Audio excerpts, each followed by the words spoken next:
Jangan lupa tekan tombol subscribe dan nyalakan loncengnya.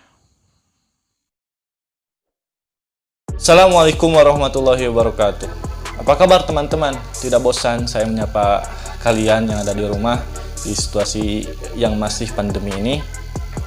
Baik, dalam unggahan YouTube saya kali ini adalah bisa disebut unggahan yang spesial, dikarenakan beberapa bulan ke depan adalah waktunya mahasiswa sedang melakukan pendaftaran ke universitas di Indonesia, salah satunya mungkin ke Universitas Islam Negeri Sunan Gunung Jati Bandung.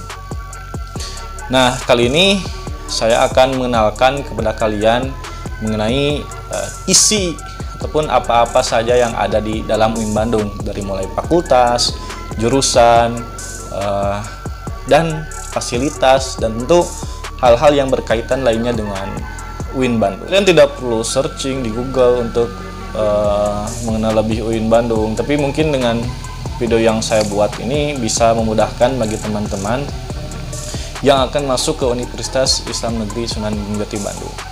Nah, untuk itu bagi yang ingin bertanya dibolehkan nanti di kolom komentar. Insya Allah saya akan jawab satu persatu. Baik, untuk itu selamat menyaksikan. UIN Sunan Gunung Jati adalah sebuah universitas yang terletak di kota Bandung, tepatnya berada di Kecamatan Cibiru, 5 menit berjalan kaki dari Bundaran Cibiru, yaitu perbatasan antara Kabupaten Bandung dengan kota Bandung. Universitas ini memiliki 3 kampus. Kampus utamanya berada di Kecamatan Cibiru, kampus 2-nya berada di Jalan Soekarno-Hatta yang berdampingan dengan Polda Jawa Barat, dan kampus 3-nya berada di Cileunyi. Kampus ini sendiri memiliki 9 fakultas di jenjang S1-nya, yang 8 fakultas ada di kampus utama dan 1 fakultas berada di kampus 2, yaitu Fakultas Tarbiyah yang dipisahkan dari kampus utama. Ini adalah gambar halaman depan UIN Bandung sekaligus gedung rektorat yang berada di kampus utama di Kecamatan Cibiru. Kemudian ini adalah halaman depan ataupun gerbang utama UIN Bandung kampus 2 yang berada di Jalan Soekarno-Hatta. Kita masuk ke fakultas pertama, yaitu Fakultas FISIP atau Fakultas Ilmu Sosial dan Ilmu Politik, yang memiliki 3 jurusan. Pertama, Administrasi Publik, kedua, Sosiologi, dan ketiga, jurusan baru yaitu Ilmu Politik. Yang kedua adalah Fakultas Usuluddin atau bisa disebut Fakultas Sepuh di UIN Bandung ini. Jurusannya pertama ada Akidah Filsafat Islam, kedua Perbandingan Agama, ketiga Ilmu Hadis, keempat Ilmu Al-Quran dan Tafsir, dan kelima Tasawuf Psikoterapi. Dan ini Fakultas Sains dan Teknologi, dan jurusannya ada beberapa jurusan MIPA. Pertama Matematika, Biologi, Fisika, Kimia, Teknik Informatika, Agroteknologi, dan Teknik Elektro. Jadi di Universitas UIN Bandung ini bukan hanya jurusan keislaman saja, akan tetapi jurusan umum seperti MIPA pun ada di kampus ini. Dan ini Fakultas Syariah dan Hukum. Di dalamnya ada jurusan Hukum Keluarga atau Ahwal Syakhsiyah, kemudian Muamalah, Hukum Ekonomi Syariah, kemudian Siasah atau Hukum Tata Negara, kemudian Perbandingan Mazhab dan Hukum, kemudian Hukum Pidana Islam, dan juga Ilmu Hukum. Dan ini bisa disebut fakultas baru, yaitu baru dibentuk, yaitu Fakultas Ekonomi dan Bisnis Islam. Di dalamnya ada beberapa jurusan yang ditarik dari fakultas lain, yaitu jurusan Akuntansi Syariah, Ekonomi Syariah, Manajemen Keuangan Syariah yang diadopsi dari Fakultas Syariah dan Hukum. Kemudian ada jurusan Manajemen yang sebelumnya ada di jurusan atau ada di Fakultas FISIP.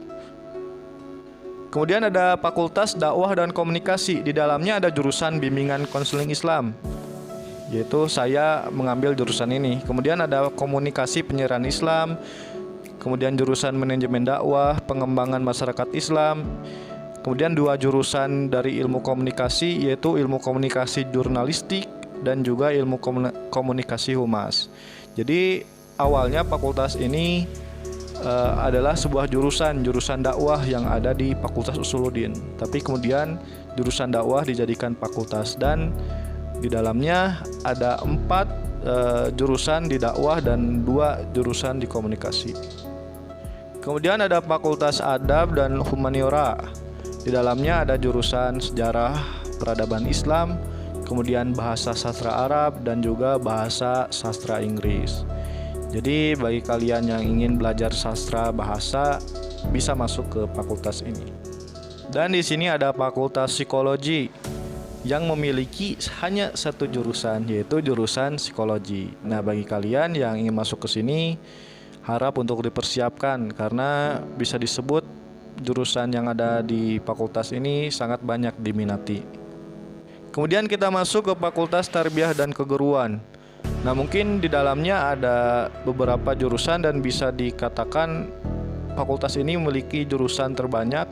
Pertama ada jurusan manajemen pendidikan Islam, kemudian kedua pendidikan agama Islam, pendidikan bahasa Arab, pendidikan bahasa Inggris, pendidikan matematika, pendidikan biologi, pendidikan fisika, pendidikan kimia, pendidikan guru MI atau guru SD, kemudian pendidikan anak usia dini atau PG PAUD.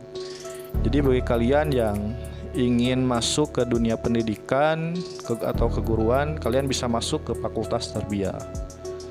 Dan fakultasnya berada di kampus 2. Kampus 2 dekat Polda Jawa Barat, yaitu di Jalan Soekarno-Hatta. Fasilitas UIN Bandung sendiri tidak kalah saing dengan universitas besar lainnya. Pertama, di sini ada fasilitas Student Center yang digunakan untuk sekretariat organisasi intra kampus UIN Bandung seperti organisasi intra, kemudian UKM ataupun UKK. Jadi gedung ini cukup besar, ada 4 lantai kalau tidak salah. Di sana terdapat dari mulai sekretariat jurusan, fakultas, organisasi fakultas, universitas, dan unit kegiatan mahasiswa lainnya. Kemudian ada fasilitas perpustakaan. Nah, gedung ini cukup besar sekali, ada 4 lantai. Dan untuk masuk ke perpustakaan ini kalian harus mempunyai kartu mahasiswa UIN Bandung terlebih dahulu. Jadi tidak sembarang orang bisa masuk ke perpustakaan ini. Nah, UIN Bandung sendiri menyediakan gedung Language Center ataupun gedung pusat bahasa.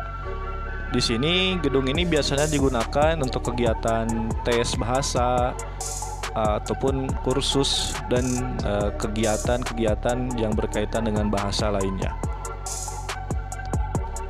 Dan juga di kampus ini ada fasilitas kantin yang memiliki 3 lantai. Jadi kalian bisa menggunakan kantin ini untuk kegiatan makan-makan bersama teman, dan letaknya pun berada di dekat gedung kuliah Fakultas Dakwah ataupun dekat dengan gedung Student Center.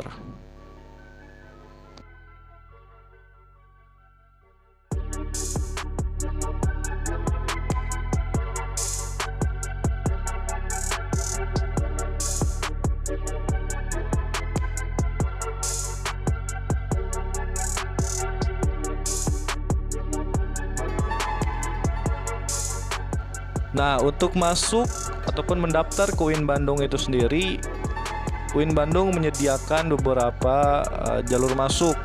Pertama seperti jalur SNMPTN, kemudian SBMPTN, jalur SPAN PTKIN, jalur UMPTKIN, bidik misi atau jalur mandiri, jalur prestasi, dan juga jalur tahfidz Quran maksimal ataupun minimal 5 juz. Teman-teman, itulah penjelasan yang bisa saya pribadi sampaikan. Mudah-mudahan bisa bermanfaat bagi kalian yang akan masuk ke UIN Bandung ataupun yang ingin mengenal lebih dalam UIN Bandung. Dan sekali lagi bagi kalian yang ingin bertanya seputar UIN Bandung, boleh kalian sampaikan di kolom komentar, dan insya Allah nanti saya akan jawab satu persatu. Share ke teman-teman kalian yang ingin mengenal lebih dalam seputar UIN Bandung. Baik, terima kasih. Salam hangat dari saya, semoga sukses. Wassalamualaikum warahmatullahi wabarakatuh.